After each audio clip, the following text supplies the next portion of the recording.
Depuis une vingtaine d'années, le tatouage connaît un essor remarquable. Cet art s'est imposé dans toutes les couches de la population. Dans les années 80, seuls quelques tatoueurs exerçaient en France. Aujourd'hui, plus de 5000 salons témoignent de la popularité croissante de cette pratique. Cédric Meyer, tatoueur établi depuis juin 2024 à Lièvre, maîtrise divers styles et s'inscrit dans cette nouvelle génération d'artistes. Ça fait 9 ans que je tatoue. J'étais 8 ans à Sainte-Croix-en-Plaine et je me suis installé depuis un peu moins d'un an à Lièvre. Avant, je travaillais en bureau d'études. J'ai tout changé dans ma vie pour vivre de ma passion, le tatouage. Alors, j'affectionne particulièrement le old school, énormément l'ornemental aussi et tout ce qui est géométrique. Donc ça, c'est vraiment les 3 styles que j'aime le plus. Mais je suis capable de faire du japonais, je suis capable de faire pas mal de choses, sauf ce qui est ultra réalisme. Donc reproduction de photos, ça c'est vraiment pas, c'est pas mon truc. Mais tout le reste, oui, les couleurs, noir et blanc, j'aime beaucoup les couleurs. Cédric privilégie les lignes épaisses pour diversifier ses créations tout en maîtrisant d'autres techniques. Le old school, c'est surtout des traits assez épais qui vieillissent très bien dans le temps et pas mal de couleurs. En général, le vrai old school, c'est avec les couleurs primaires. On s'arrange avec ces couleurs-là, mais moi je le modernise aussi. Donc old school, c'est vraiment très épais et pas mal de couleurs, en mode assez simple, entre guillemets. Parce que même si ça a l'air simple, ça ne l'est pas. Mais ça, c'est le old school. Après, tout ce qui est ornemental et géométrique, c'est beaucoup plus fin. C'est beaucoup plus... comment dire ça, c'est beaucoup plus graphique, on va dire. Par exemple, dans le géométrique, c'est beaucoup de patterns japonaises en traits fins. Et on peut créer plusieurs patterns. Enfin, c'est assez vaste comme style. Les créations de Cédric sont élaborées sur mesure et soigneusement enrichies. Je crée à la demande, j'aime le rapport avec le client, de vraiment cibler ce qu'il a besoin. Donc je suis à l'écoute de ça et je crée en fonction de ça.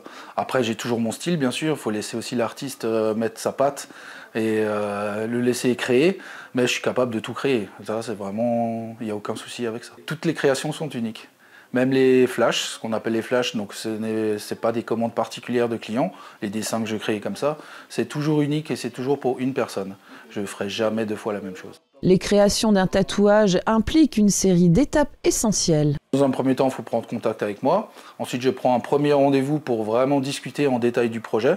Le style, la taille, si les couleurs, pas couleurs, l'endroit, l'emplacement, voir ce qui est faisable ou pas, parce que des fois, on imagine qu'on peut tatouer certaines choses, mais on ne peut pas forcément le faire comme on le souhaite. Donc moi, j'adapte aussi. Donc je prends déjà un premier rendez-vous pour discuter de tout ça, faire un devis précis et avoir tout un cahier des charges précis. Ensuite, quand tout ça est fait, je crée le dessin.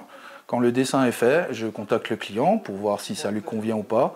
S'il y a des modifs à faire, je fais les modifs. Et ensuite, on prend le rendez-vous pour tatouer le motif. La formation se révèle incontournable.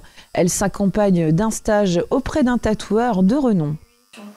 Alors oui, je suis une formation d'hygiène qui est obligatoire par l'État. Sans ça, on n'a pas le droit de tatouer. Donc c'est une formation qui dure 3 jours, complète, pour toutes les techniques d'hygiène, pour tout ce qui est nettoyage, désinfection, risque, parce que le risque zéro n'existe pas. C'est quand même, on touche quand même au corps d'une personne. Donc il y a beaucoup de choses à savoir et à apprendre, donc ça c'est obligatoire. Et ensuite j'ai fait un apprentissage, c'est chez un tatoueur qui est renommé. Un autre point important, la désinfection. Alors je désinfecte tout, avant et après la séance, obligatoirement. Le siège, le repose-bras, mon plan de travail. Donc je fais super attention à ça, j'emballe tout aussi, que ce soit la bouteille d'eau savonneuse pour nettoyer le tatou, l'alimentation de ma machine, tout est protégé et j'utilise en plus des champs stériles sur mon plan de travail pour vraiment réduire le risque au maximum. Comme le risque zéro n'existe pas, moi j'ai réduit au maximum tous ces risques-là. Pour Cédric, il est essentiel de prendre le temps nécessaire à la réflexion pour s'assurer que la décision prise est la plus adéquate. Alors le plus important dans le tatouage, c'est d'être sûr de soi. S'il y a un doute, il ne faut jamais se faire tatouer. Il faut vraiment être sûr de soi, sûr de l'endroit, bien voir le travail du tatoueur, ne pas hésiter à regarder tous ses dessins, regarder correctement ses tatouages, aller le voir même quand il travaille si c'est possible. Et le feeling est important aussi. Et Choisir un tatoueur aussi pour son style, parce que chacun a son style, et on peut pas demander un certain... Enfin, faut le laisser s'exprimer aussi. Faut laisser... ça fait partie des critères de choix. Pour explorer l'intégralité des créations de Cédric Meyer, il est possible de prendre rendez-vous sans aucune obligation. De nouvelles œuvres sont régulièrement réalisées et partagées sur les réseaux sociaux, permettant aux passionnés de suivre l'évolution artistique de l'artiste et de découvrir ses dernières innovations.